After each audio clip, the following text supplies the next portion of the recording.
The content you're about to hear may be graphic in nature. Listener discretion is advised.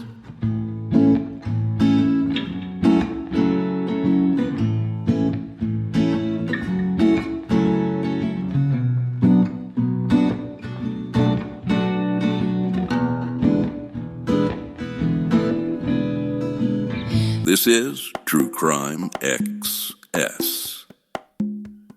Okay, so we're pretty deep into the Home for the Holidays episodes this year. And I picked this one because I always like question marks, but I don't like question marks when they sort of hinge on whether or not someone's life was taken with any kind of real purpose. Now, you and I have talked about over the last, I'd say, year or two, how our perspective of the death penalty has started to change to some degree. And I know when I did this, I've always come from a defense perspective when it comes to wrongful convictions, and largely when it comes to trials that I get invested in. And different times of the year, you can totally find me figuring out how to watch the recap of a trial or watching an entire trial at night because it was live streamed and maybe I was working or doing something during the day. If I'm watching it, it's usually because there is a big question for me in how the defense or how the prosecution is behaving. And when I get into those particular trials based on sort of modern criminal cases, I always think about cases where we have potentially executed an innocent person. And this year, we had this spate of everybody was getting executed. I don't know if you remember that happening. Yes, I remember. It's a very strange situation. You said that our perspective on the death penalty is evolving, and I think it's pretty safe to say that nobody wants to see innocent people put to death, right? Oh yeah, I mean that's how mine is evolving. But I think I'm coming from the perspective of I knew there were a few innocent people we put to death, but now it's getting more difficult to discern who's actually innocent and who is kind of technically not guilty. Right. Where I fall is, I know people went kind of crazy on Missouri earlier this year, but I think people will notice that I put Robert Robertson out there. That was a case where I looked at it and I felt like he was innocent. The cases that had happened in the weeks previous, there were 3 of them in a row. If you want to go back and look at them, at some point I'll mention them again in the Home for the Holidays series. I did not feel like some of those people were factually innocent. I felt like the attorneys were signaling, in some cases virtue signaling, but in a lot of cases they were really process signaling. We think this thing mattered, but it didn't affect the factual innocence. But what if? And there was a case where an ADA had handled the murder weapon. And if you look at the case very carefully, they're lying to the media. They're saying to the media, the DNA did not match our client. But what had happened was after everything had been handled in court, there were instances around that where the investigator and the district attorney who was prosecuting the case had not worn gloves when they were supposed to. But all the testing had been done prior to that, as far as trying to conclude what had happened to that weapon. When they came back around to it, the idea was that the convicted person had been wearing gloves. And so therefore in my mind, the defense attorney knew there's no way it's possibly his blood or DNA on this weapon. But they framed it in terms of how they talked to the courts and the media as, we have some unknown DNA here and it has to be tested. But when it came back and it lined up with people who were involved in either the court case itself or the crime, the people who are collecting evidence, which that could cause some issues in terms of factual innocence. But they didn't tell anybody when it came down to the fact that like the DNA was sort of a non-starter for them. They just kept attacking other strange issues. And I think they finally had settled on whether or not one of the jurors who had been disqualified during voir dire, was there a good reason for that, or was it like racial injustice? Right. And so that was a non-starting argument, in my opinion. You don't actually get to argue who wasn't on your jury, right? Correct. And at the end of the day, I didn't bring that person up on the podcast proper because I did not feel like some major mistake was being made. But I'll tell you what, man, social media ran with those cases. And it takes a lot for me to like look at a bunch of court decisions in a row and go, they're all wrong. But the case that I'm bringing up today out of California is a case that ends with a really big question mark. I guess I should ask you up front, had you ever heard of this guy when I started poking around and talking about him? No, I hadn't. Today's case all takes place back in time. It is so completely wrapped up by July of 1998. And I just want to warn people that, like, we're going to speculate some here. If you are really sensitive to the idea of an innocent person having been executed, this could be a case that, like, really bothers you. Today, we're talking about a man named Thomas Martin Thompson. So Thomas Thompson was born March 20th of 1955 up in Chicago, Illinois. In 1960, his parents got a divorce, and he moved with his mother and his sister to New York. A few years later, they moved from New York to Orange County, California. Thomas went to Villa Park High School, which is a public high school that you would go through from ninth grade till you graduate. What was interesting about Villa Park High School when Thomas Thompson gets there is it's almost a brand new school. It was only built in 1964. It had only been open for a few years. It is part of the Orange Unified School District at the time. And it basically served Orange County, California as one of the four high schools there. His senior year, Thomas doesn't graduate from Villa Park High School. He moves back to Chicago to live with his dad. At this point in time, Thomas joins the U.S. Army. He ends up receiving multiple letters of commendation and awards. He is later on given an honorable discharge. But he doesn't go back to Illinois. He goes back to California. And he uses his GI Bill to go to California State University and to go to Santa Ana College. When this gets to trial, everybody points out that Thomas Thompson is a really good guy. He was kind. He had a litany of really good qualities. He has no criminal record. But he is accused of a particularly heinous crime. That crime is, on September 11th of 1981, a guy named David Light, a person named Afshin Kashani, and then Thomas Thompson, and a woman named Ginger Fleshley. They all go to Laguna Beach, California to go bar hopping. They've smoked some weed. Now, Ginger, at some point in the evening, goes missing. Her body won't be found for 3 days. She'll be found about 10 miles from Thomas's apartment, buried in a field. Ginger had been wrapped in a rope and was covered with a sleeping bag and a blanket. All of these items were found to have been taken from Thomas Thompson's apartment. Now, she had been stabbed multiple times in the head, and her body and the way she was clothed at the time her body was found showed signs of sexual assault. Ginger's blood was found on a carpet in Thomas Thompson's apartment, about 6 feet away from his bed. David and Thomas are both arrested several days after the murder. Ginger had been David's ex-girlfriend. According to Thompson's account, he did have sex that night with Ginger before he passed out from the effects of the marijuana and the alcohol that they'd all been drinking. Thomas says that he woke up in the morning and Ginger was gone, but he did see blood on the carpet near his bed. Now, both of these men, David Light and Thomas Thompson, they go on trial for her murder in 2 separate trials.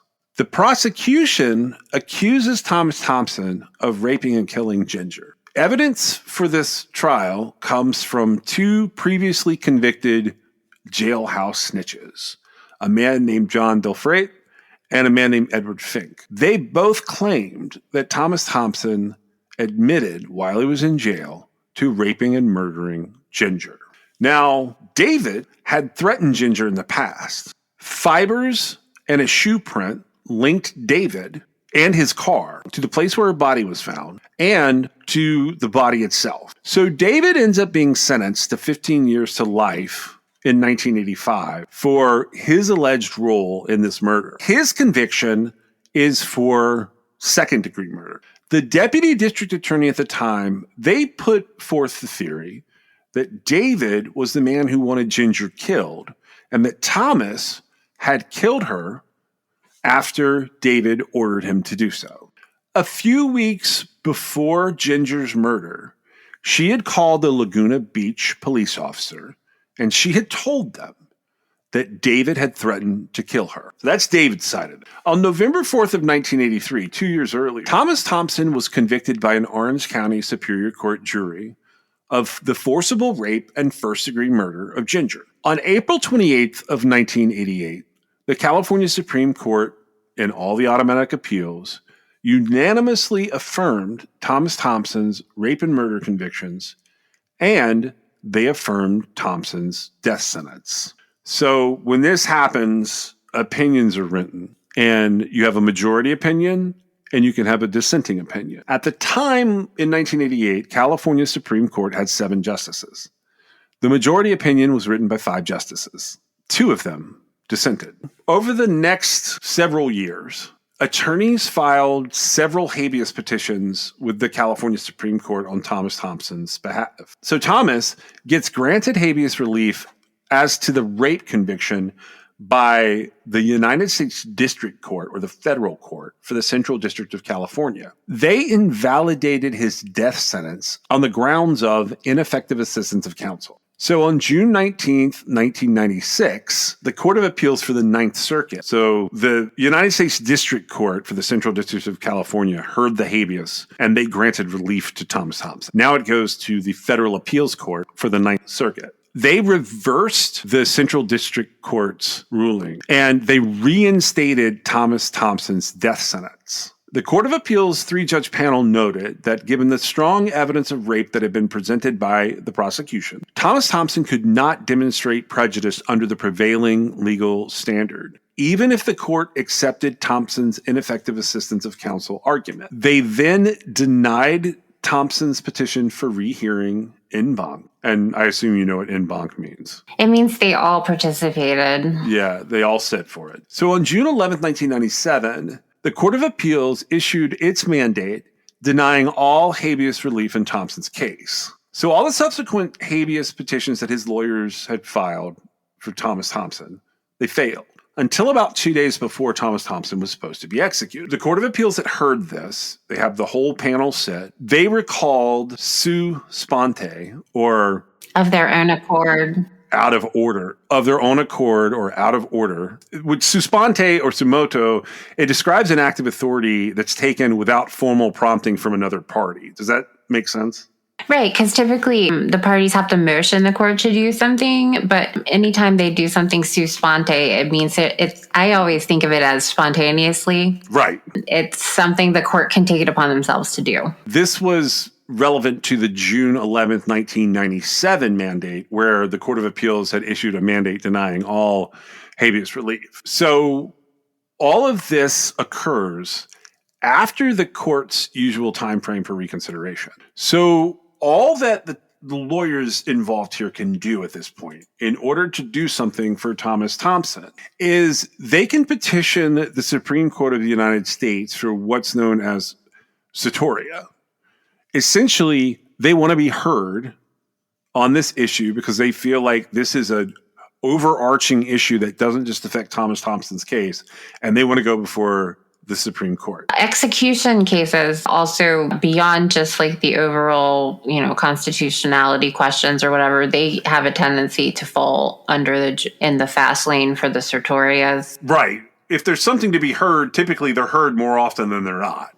Correct, because the final implications of them not hearing it is the person is put to death. Correct. While they're considering whether they're going to grant Thomas Thompson's petition for certoria, the governor of California sets up a clemency review. So a clemency review is basically, am I going to convert this? Am I going to grant this? anything from the perspective of the highest executive office in California. The Supreme Court of the United States denies Thomas Thompson's petition for certoria. So I'm going to say a version of this, and if I get part of it wrong, it's just because the sources for this have it written up in half Latin. But here's the gist of what happens next. So while the governor is conducting a clemency review, the Supreme Court of the United States, they deny Thompson's petition for certoria. Now, the state appeals this, and they get it before the Supreme Court to grant certoria primarily because of this susponte issue where the Court of Appeals has spontaneously ruled on a bunch of stuff related to Thompson's case that wasn't really before them. So the state calls the Court of Appeals actions a grave abuse of discretion. And ultimately, the United States Supreme Court reinstates Thompson's death sentence, even though they agree that there was an abuse of discretion here. Now, if you're sitting around over the holidays and you just want to read through all of this, the case that you're looking for from the federal perspective has everything related to what's known as Calderon versus Thompson. Now, this is Justia has it. If you go to supreme.justia.com and search for Calderon versus Thompson, it has multiple documents within there because when you take a case to higher courts, you frequently have to bring each previous action is included in sort of the background of the case and the procedural history. All right.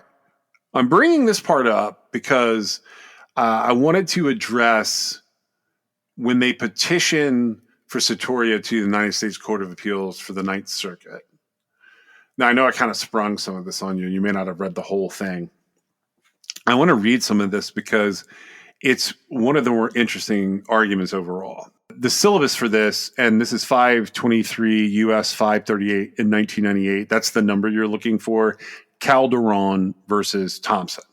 And this is heard, this is brought from the United States Court of Appeals for the Ninth Circuit in the October term in 1997. It ends up being argued December 9th, 1997, decided April 29th, 1998. It just says, in 1983, respondent Thompson, so Thomas Thompson, was convicted of rape and murder and sentenced to death in a California state court. The special circumstance of murder during the commission of rape made him eligible for the death penalty. In ruling on his first federal habeas petition in 1995, the district court, so the district court for the Central District of California, they granted relief on his rape conviction and the rape special circumstance, thus invalidating his death sentence. So in really short terms, they said there's some doubts about the rape. Was it him? Was it the ex-boyfriend? We don't know. But the argument was that he had had consensual sex with her. Right. Okay. So my point is they had thrown out the rape part of it, and that took away the eligibility for the death penalty. Because there has to be some sort of egregious factor to warrant the special circumstance. Yeah, the special circumstance here specifically was rape. A Ninth Circuit panel in June of 1996, they reversed this grant of relief on the rape and thus the special circumstance. And then they denied Thompson's petition for rehearing and suggesting for a hearing en banc in March of 1997. So basically, Thompson wanted everyone's opinion on this.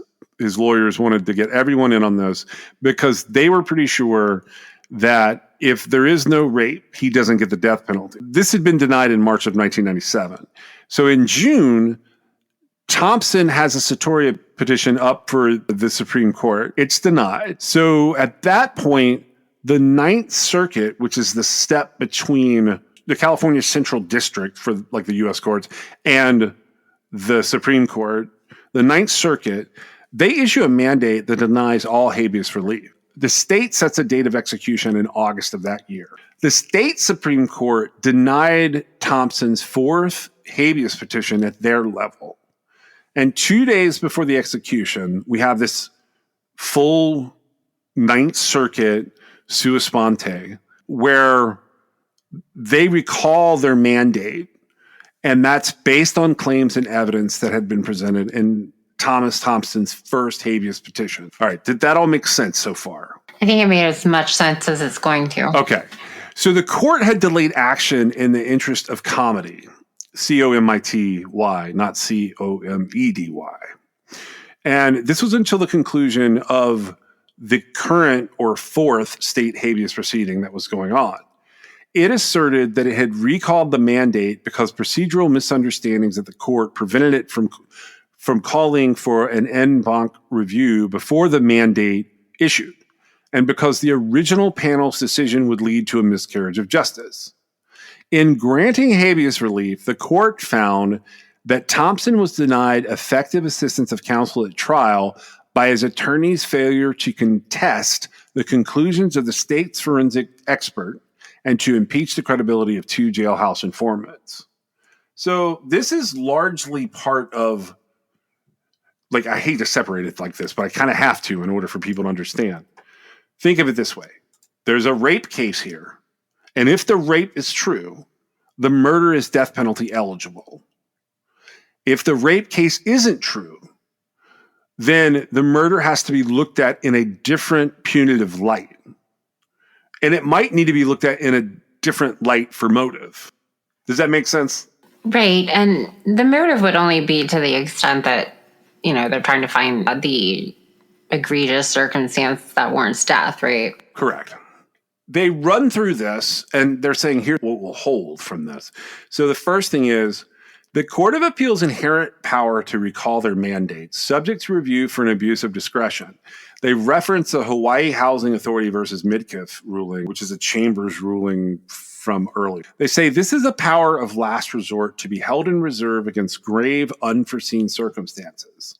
The Ninth Circuit's recall decision rests on the most doubtful of grounds. Even if its en banc process somehow malfunctioned, the court compounded the error by delaying further action for more than 4 months after the alleged misunderstandings occurred. The promptness with which a court acts to correct its mistakes is evidence of the adequacy of its grounds for reopening the case. And here, just 2 days before the scheduled execution, the court recalled a judgment on which the state, not to mention this court, had placed heavy reliance. It is no answer for the court to assert it delayed action in the interest of comity when it considered only the state Supreme Court's interest in resolving Thompson's fourth habeas petition and not the more vital interest of California's executive branch. So that's the first thing that they put up as held here. It's pretty important with how the rest of this is going to shake out. The second thing they put up, the recall was consistent with a letter of the Anti-Terrorism and Effective Death Penalty Act of 1996, the AEDPA. This act sets limits on successive federal habeas applications. Since the court's specific recitation that it acted on the exclusive basis of Thompson's first federal petition is not disproved by consideration of matters presented in a later filing, the court is deemed to have acted on the first rather than a successive application.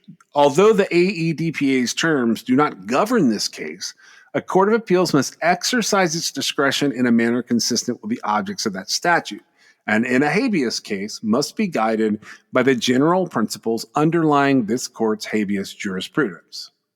Okay, so no idea how we get here, but the idea is ruling on a later thing means you ruled on the first thing. Does that make sense to you, Meg?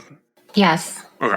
The secondary tier here, they pull from Smith v. Murray, which is another U.S. case. The profound societal costs that attend the exercise of habeas jurisdiction make it necessary to impose significant limits on the federal court's discretion to grant habeas relief. These limits reflect the court's enduring respect for the state's interest in the finality of convictions that have survived direct review. And they're referencing the state courts.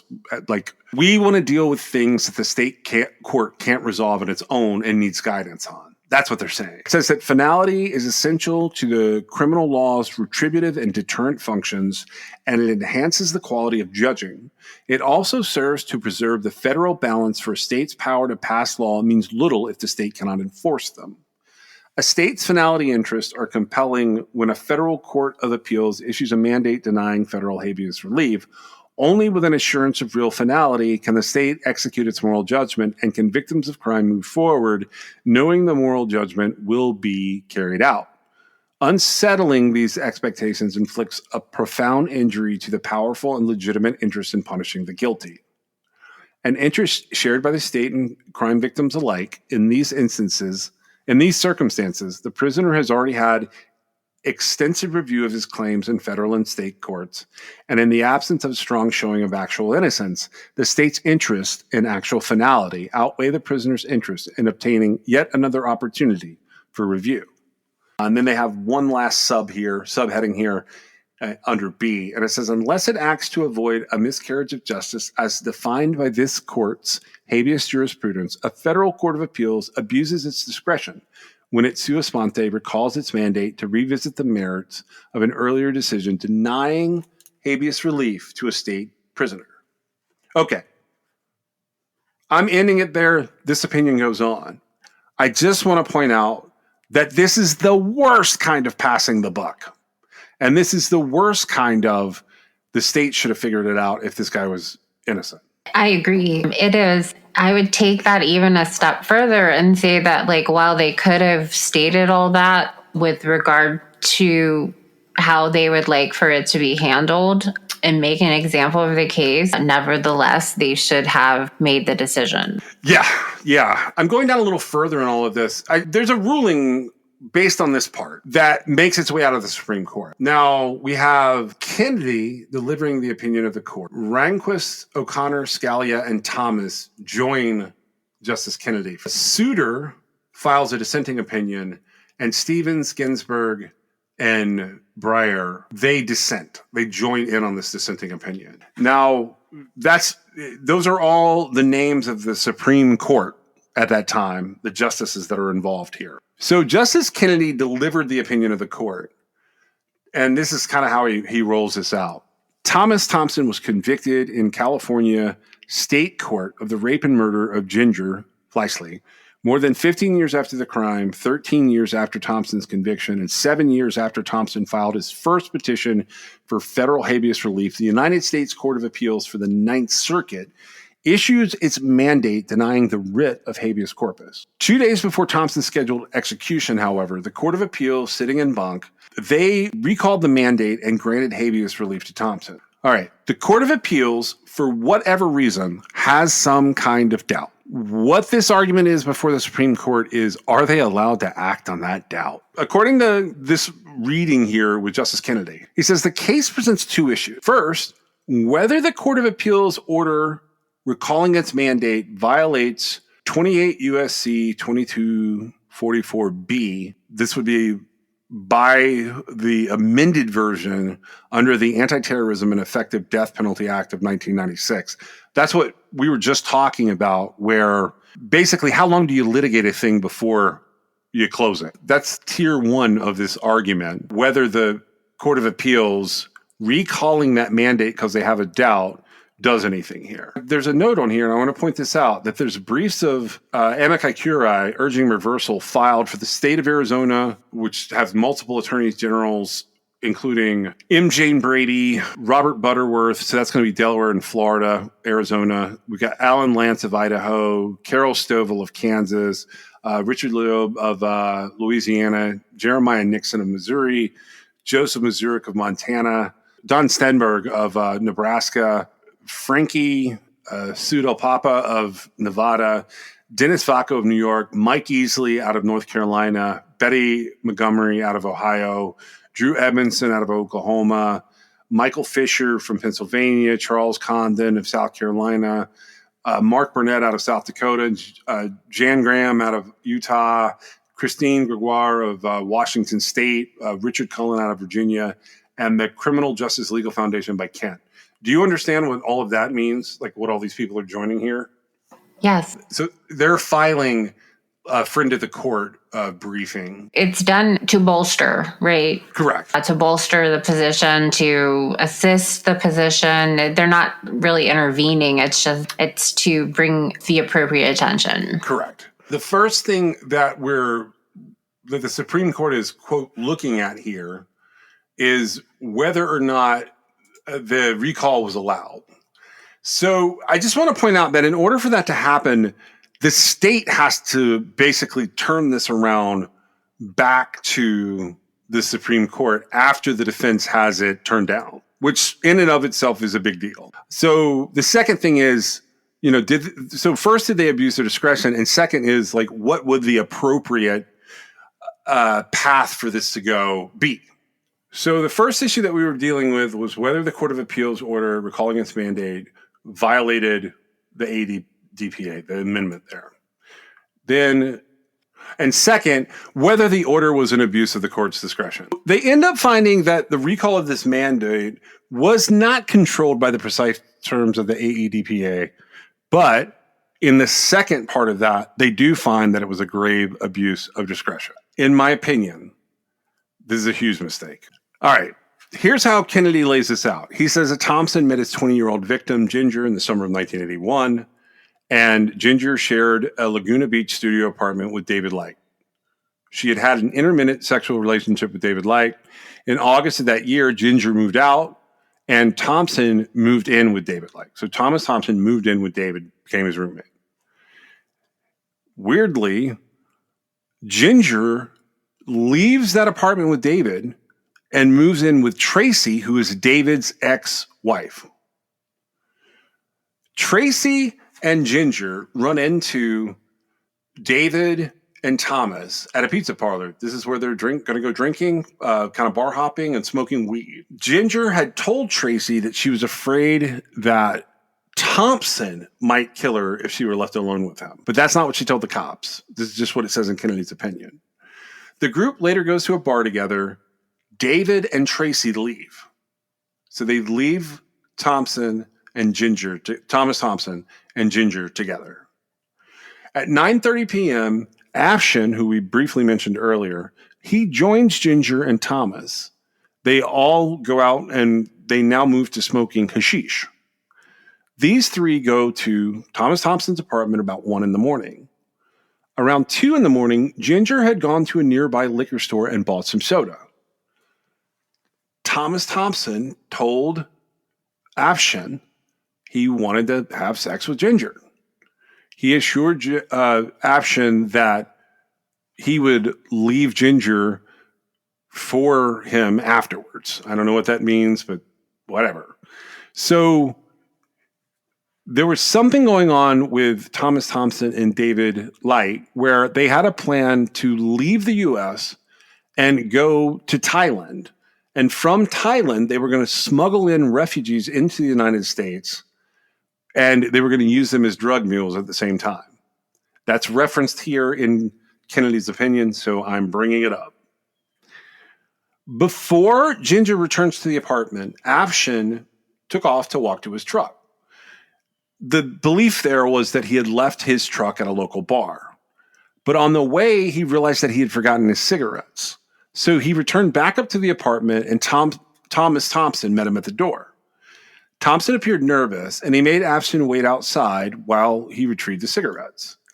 After returning to his truck, Afshin said that he went by and looked for Ginger at a nearby liquor store, but didn't find her, so he went home. The morning of September the 12th, the next morning, Tracy, David's ex-wife, visits Thomas Thompson's apartment and asks for Ginger. Thomas Thompson lies to her, allegedly, and says that she had gone to the Sandpiper Inn with Afshin the night before. At a party that night, Tracy again asked Thomas Thompson where Ginger is. In response, Thompson said he didn't know where Ginger was. He had, quote, liked her in the past tense. The next day, Tracy goes and files a missing persons report about Ginger with the local police department. And on September 14th, police found Ginger's body buried in a field 10 miles from the apartment shared by Thomas Thompson and David Light. The body was wrapped in rope, sleeping bag, and blanket taken from the apartment. Ginger's head was wrapped with duct tape, 2 towels, a sheet, and her jacket. She had been stabbed 5 times in the head near her right ear. Her body was bruised on the ankles, palms, and left wrist, and her right wrist was crushed. Ginger's shirt and bra had been cut down the middle and pulled to her elbows, restraining her arms and exposing her breasts. She had on unbuttoned jeans, but no underwear, no shoes, and no socks.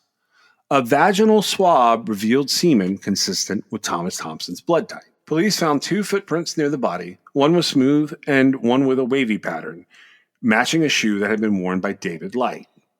Fibers from the blanket around the body were identical to fibers that they found in the trunk of David Light's car. The rope around the body was smeared with paint from the car's trunk. Other fibers matched the carpet in the apartment, which was stained with Ginger's blood. On or around September 14th, Thomas Thompson and David Light went to Mexico. Light returned to the United States, but Mexican authorities arrested Thomas Thompson on September 26 of 1981. He was placed in handcuffs, and when questioned by police after his return to the United States, he claimed that Ginger had left his apartment with Afshan the night of the murder. He also said that Ginger had been stabbed in the head, although this information had not yet been made public. He further claimed not to have had sex with Ginger, but later asserted that they had engaged in consensual sex. So then they go through the procedural history that I just described to everybody. It's this long back and forth through multiple courts. And again, this is Kennedy giving the opinion of the United States Supreme Court. So he has to go through this process to basically show we're making a decision and this is how we got here. At the very end, he says, the court presented 2 bases. Now, the court here, they're referencing the Court of Appeals messing with this mandate that they recalled. The court presented 2 bases for recalling the earlier mandate. First, the court asserted that absent certain procedural misunderstandings within the court, it would have called for an en banc review of the underlying decision before issuing the mandate denying relief.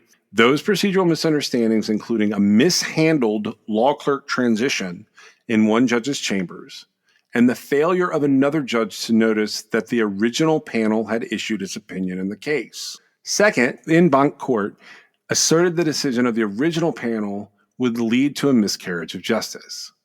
Having recalled the mandate in Thomas Thompson's case, the en banc court went on to address the merits of his first federal habeas petition. The court held that Thompson's trial counsel had provided ineffective assistance as to the rape charge and rape special circumstances, to the defense's prejudice.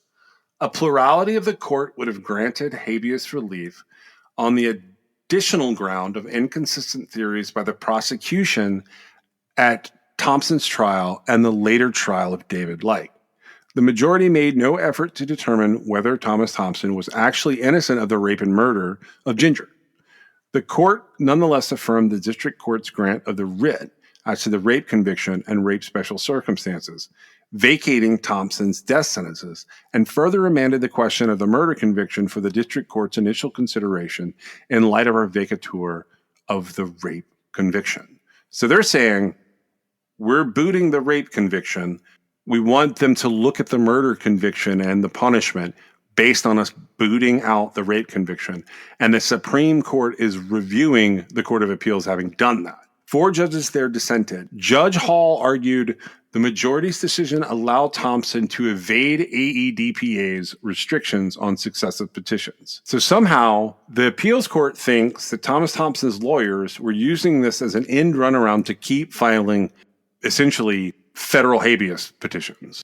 They walk through the end of this process and they say, within hours of the Court of Appeals order recalling the mandate, the state of California filed with this court a second petition for a writ of mandamus, which we construed as a petition for certiorari. I just want to point out, it's really weird to talk about following proper procedures and who can do what when they misconstrued a writ of mandamus for a writ of certiorari.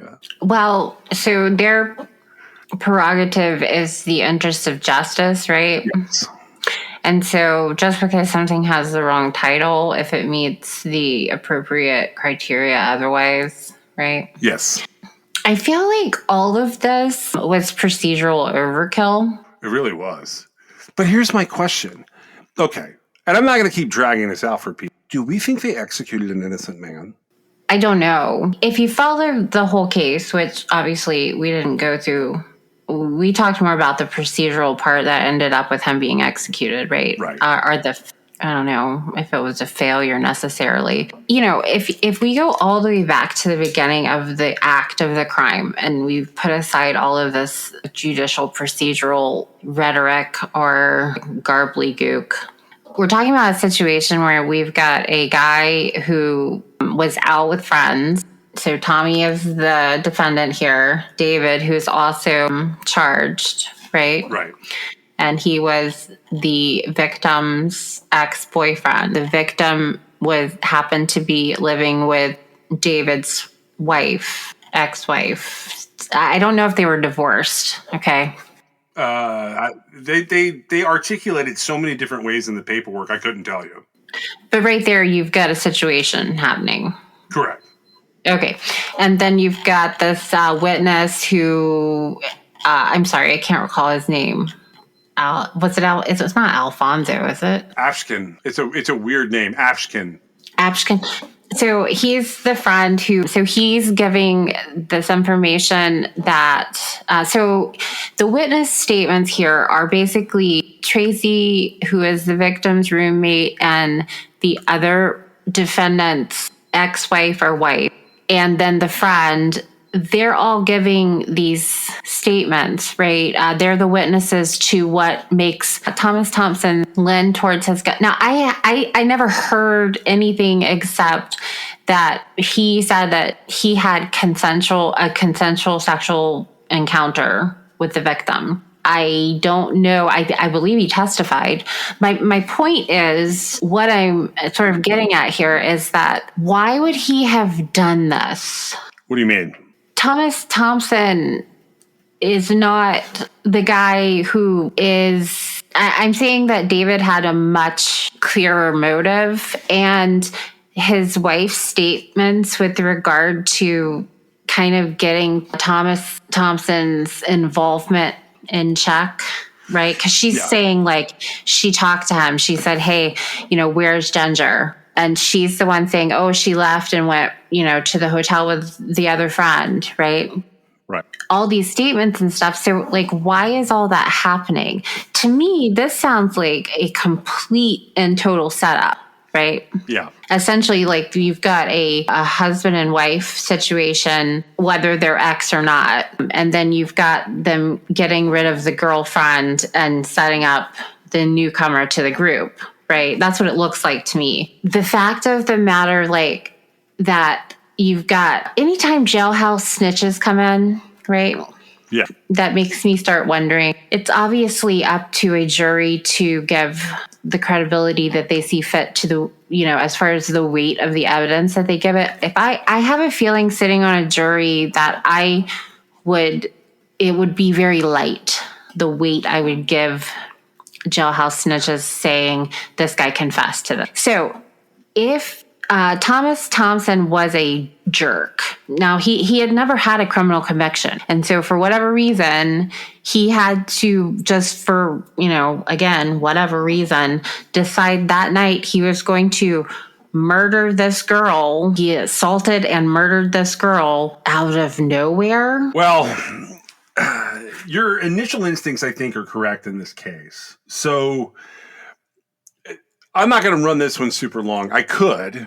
My point in saying all that is just taking all of the judicial, it's not, I want to say nonsense, but it's not really nonsense. But they went really off track here, right? As far as I'm concerned, when they're trying to decide whether they can recall the mandate or whatever. So initially, the case was bad. Right.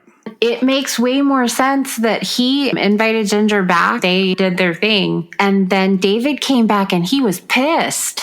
Yeah.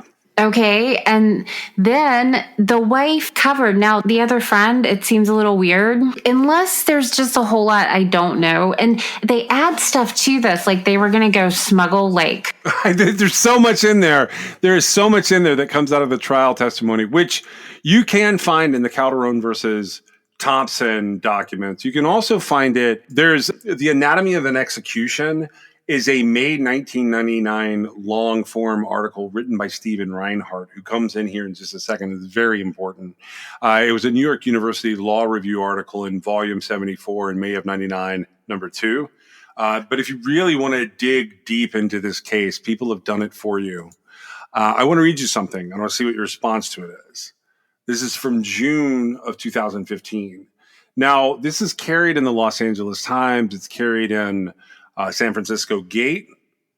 But here's the summary from the Innocence Project. They have put this out June 2nd, 2015, and it references back to the New York Law Review and to the Michigan Law Review. It's real short and to the point. California man executed in 1998 likely was innocent, according to federal judge. Now, keep in mind, I'm reading this from the Innocence Project. You're talking about a judge at the time would have been, I think, if I remember correctly about Reinhart, he was correct. He was appointed by Carter in the 70s. So this is going to be somebody who got to the federal bench, probably a Democrat, probably anti-death penalty. But this is what he says. And he's passed away, I'm sure, by now. I think he died right before the pandemic.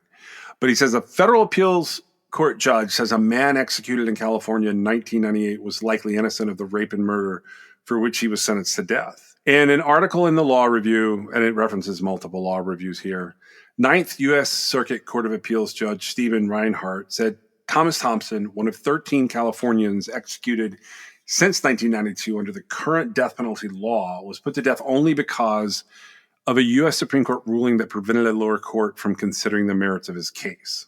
Thompson was convicted of the 81 rape and murder of 20-year-old Ginger Fleischle. Thompson's roommate, David Light, was convicted of second-degree murder in connection to the crime. The prosecutor gave conflicting versions of events at each trial, saying during Thompson's trial that Thompson was alone with the victim, and at Light's trial saying Light was present and ordered Thompson to kill her. During Light's parole hearing in 1995, David Light testified to witnessing Thomas Thompson and Ginger Fleischle engaged in consensual sex the night of her murder. That testimony was kept from Thomas Thompson's jury. Now, why does it matter? Because that was the reason he was eligible for the death penalty. Again, it comes back to it's way more nuanced than the extraordinarily complicated situation they end up with. Yeah, it is. And so Reinhardt's point here, which is this comes out of the San Francisco Gate, and then the Innocence Project repeated it. In light of that detail alone, the jury may have cleared Thompson since rape was alleged to be his motive for Ginger's murder. Thomas Thompson's jury was not aware that two witnesses that appeared before them were regular jailhouse informants with questionable records. Because of these two things, and because of the conflicting prosecutions and unreliable witnesses, the Ninth U.S. Circuit Court of Appeals overturned Thompson's death sentence in 1997. The Supreme Court overturned that ruling in April of 1998. Thompson got executed 3 months later. Now, if you talk to Orange County, they say, oh, no, it was fine. He was properly tried and sentenced.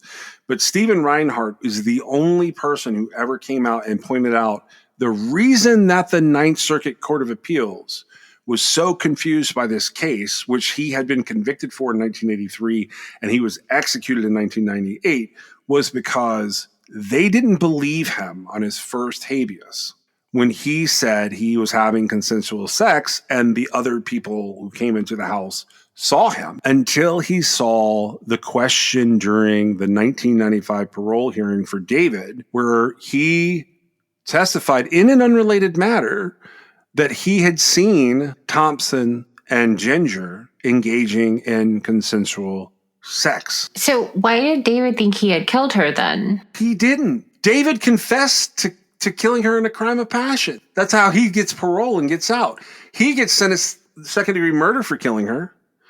And Thompson, who says, yes, I had sex with her, but I didn't kill her, he gets sentenced to first-degree murder because the prosecution, same prosecutor's office, swears it was rape. There's so many things about like the narrative of what happened that like don't go along with that, right? Yeah. You know, for one thing, like it's very unlikely that you're going to have you have got, because this was a group of people that congregated, right? They were at least acquainted. They did things together, whatever, right? Right.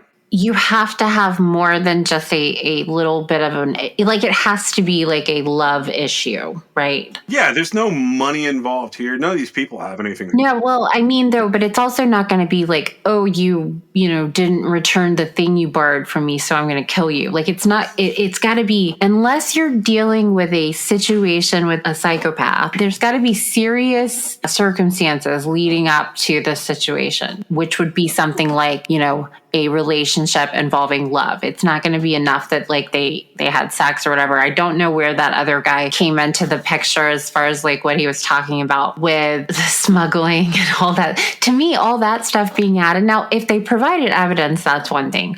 But to me, it just sounds like there was this very extensive cover up. And part of them, when they say like he was the new guy in the group, Yeah. it was like he walked into that, right? Yeah. It could have even been the wife, but how we know David is involved. David is linked to the body dump site. His car, his shoe prints, his fingerprints, he's linked to her body being buried.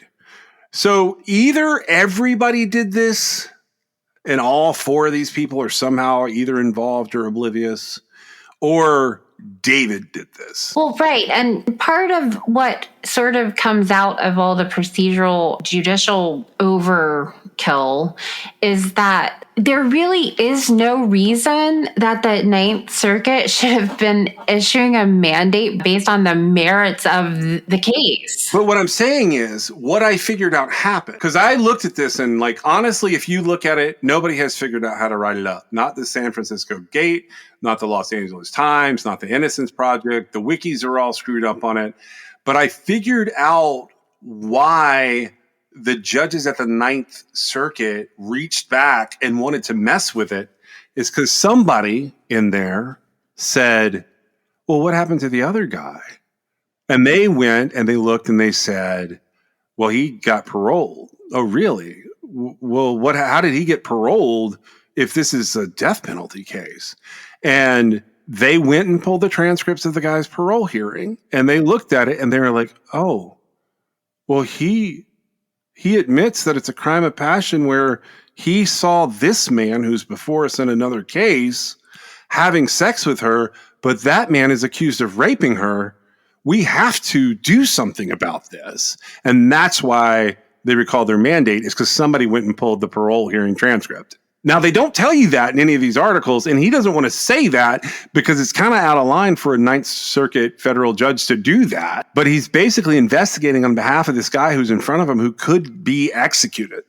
Now, is that the way that it went? I think that's the way he discovered this. Is that the way it actually happened the night of Ginger's murder? I couldn't tell you. But if David saw Ginger and Thomas having sex, Thomas was innocent.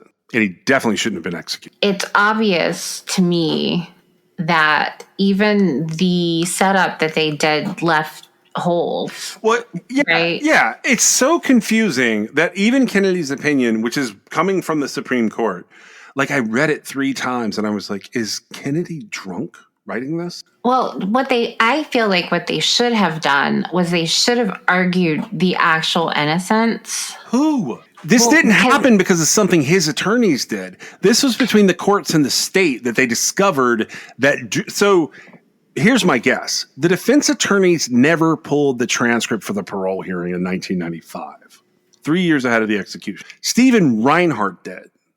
He is not an attorney for Thomas Thompson. He is a Ninth Circuit Federal Appeals Court judge.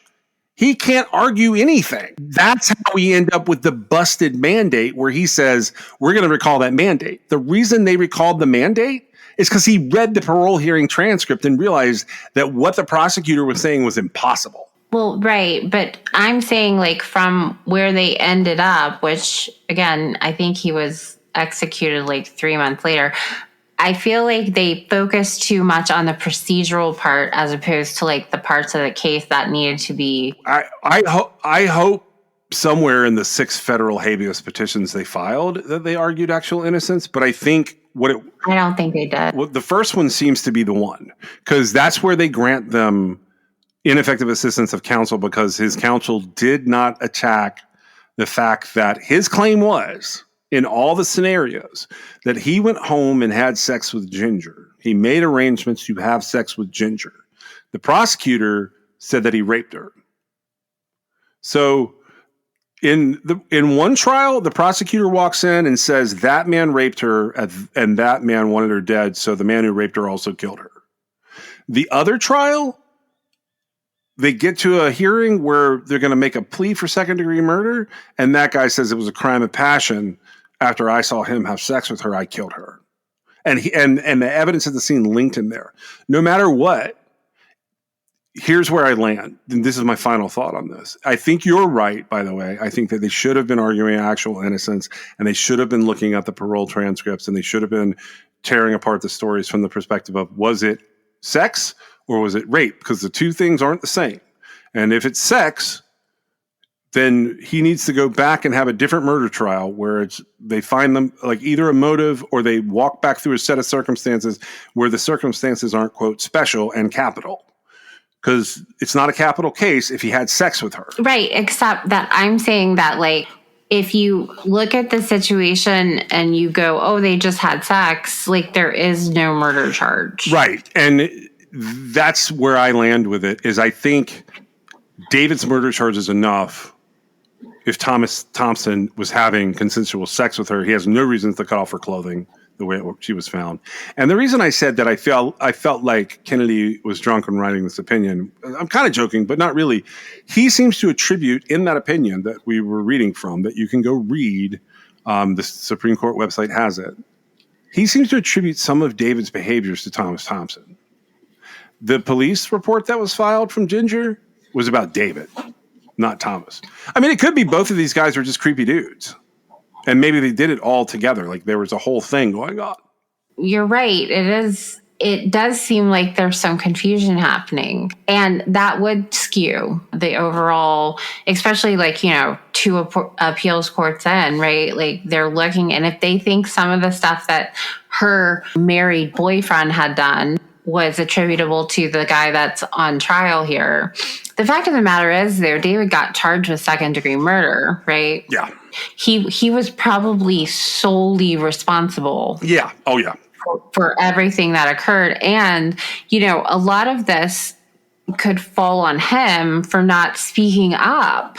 Yeah. You know, it's interesting because the inconsistency in how they prosecuted these guys and then all this rigmarole that we just tried to get through in an hour when it, like, if you think about it, in actuality, this took from 1983 to 1998, and I still think they got it wrong. Well, he was put to death and I don't know for certain he was innocent, but I guess to argue your point, the consensual sex part to me would negate even if he had killed her, except he wouldn't have killed her. It's a disaster.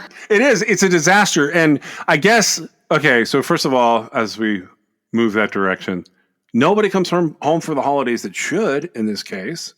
I guess technically David is home for the holidays by 1995.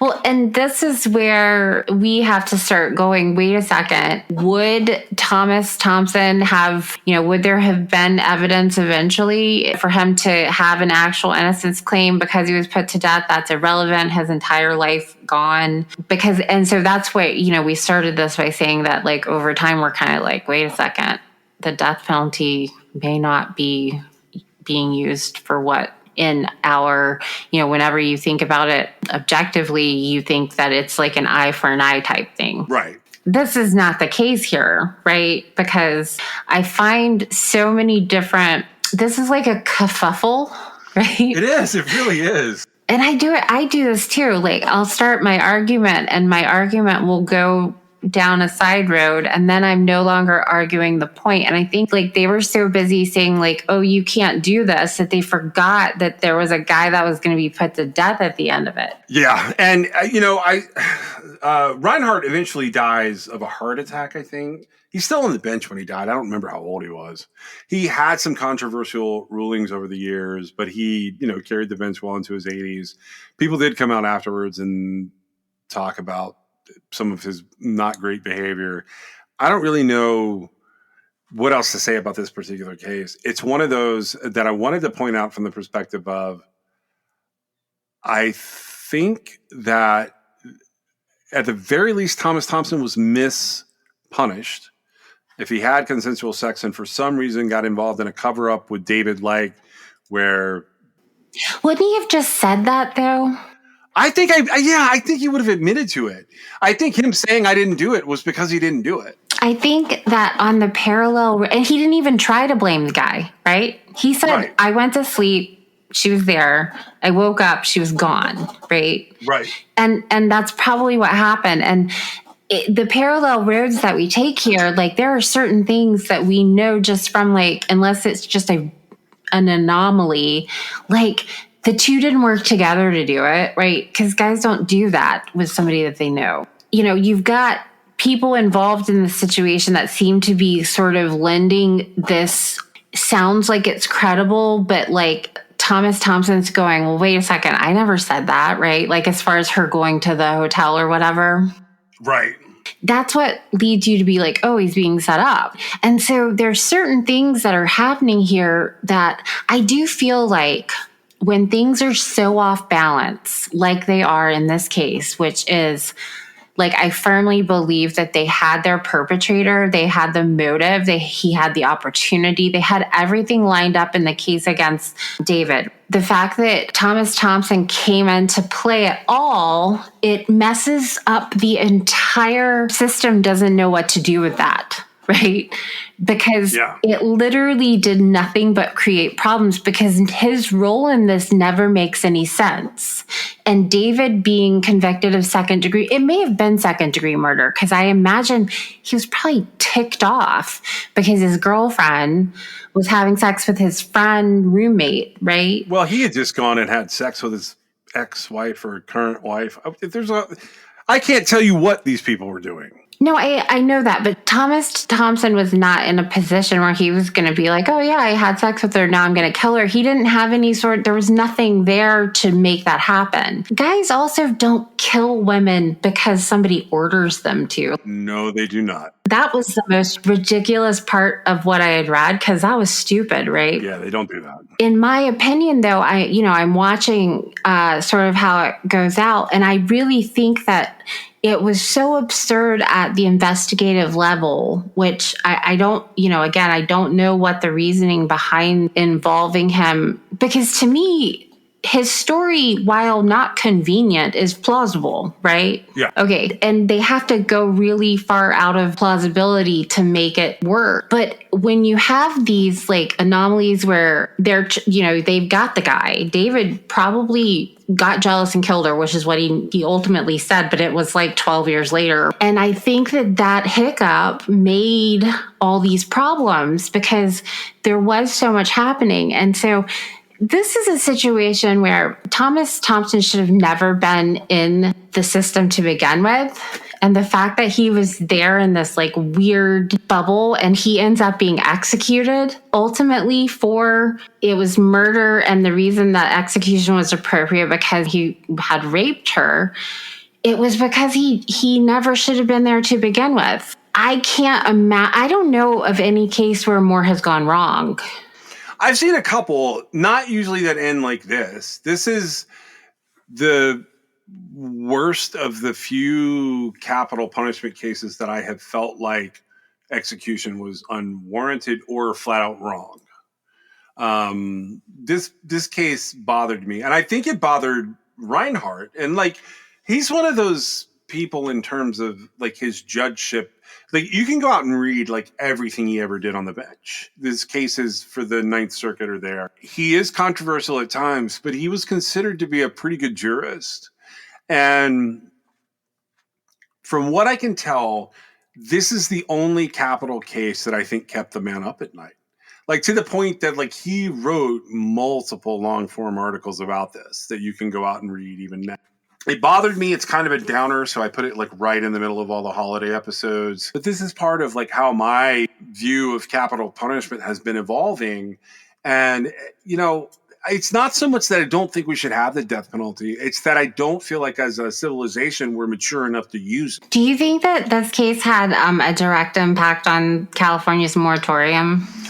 Timing-wise, I think it would have. I would have to go look at like what the final dates of that were. I'm betting it did because, all right, so he comes out pretty early on, 2000, 2001, he starts talking about this case.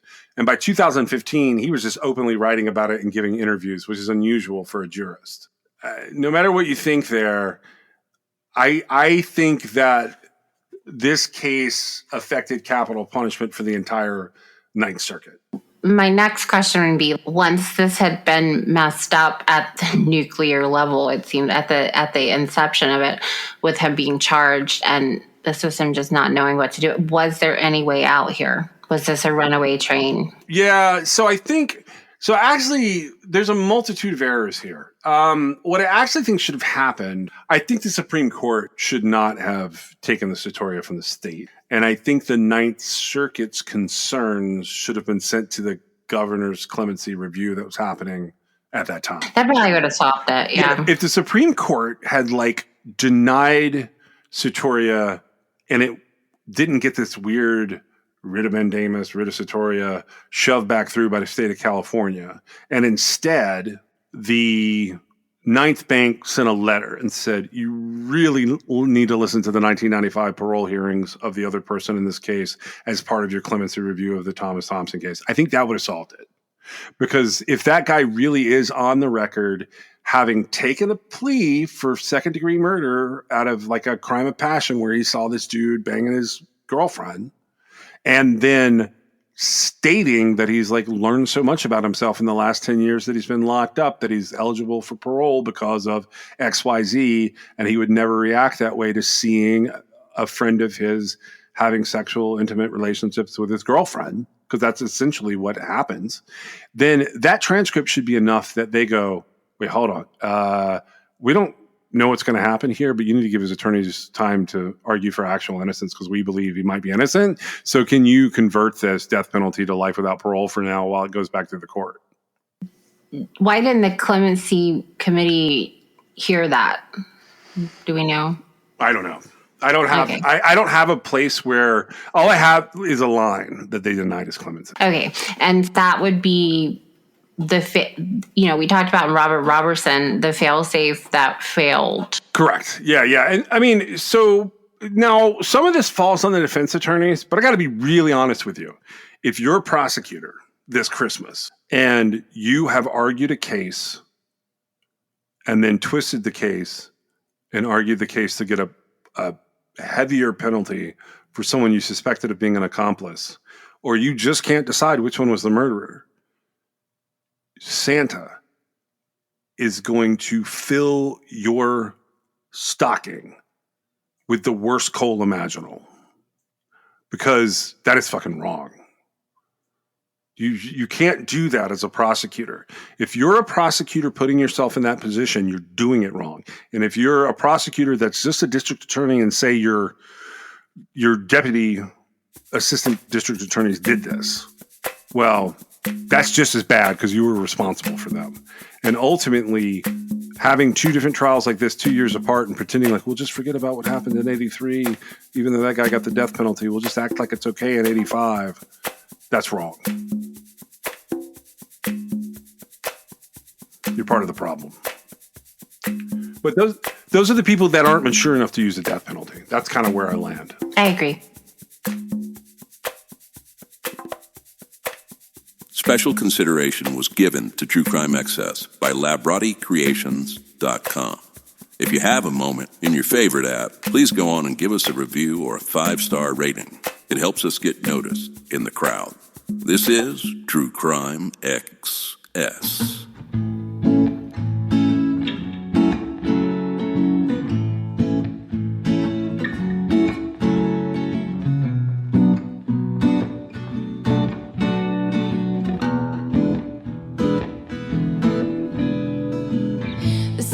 Twinkles under starry skies, and Kris Kringle's drinking cherry wine. How I wish you were here to stop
True Crime Excess is brought to you by John and Meg.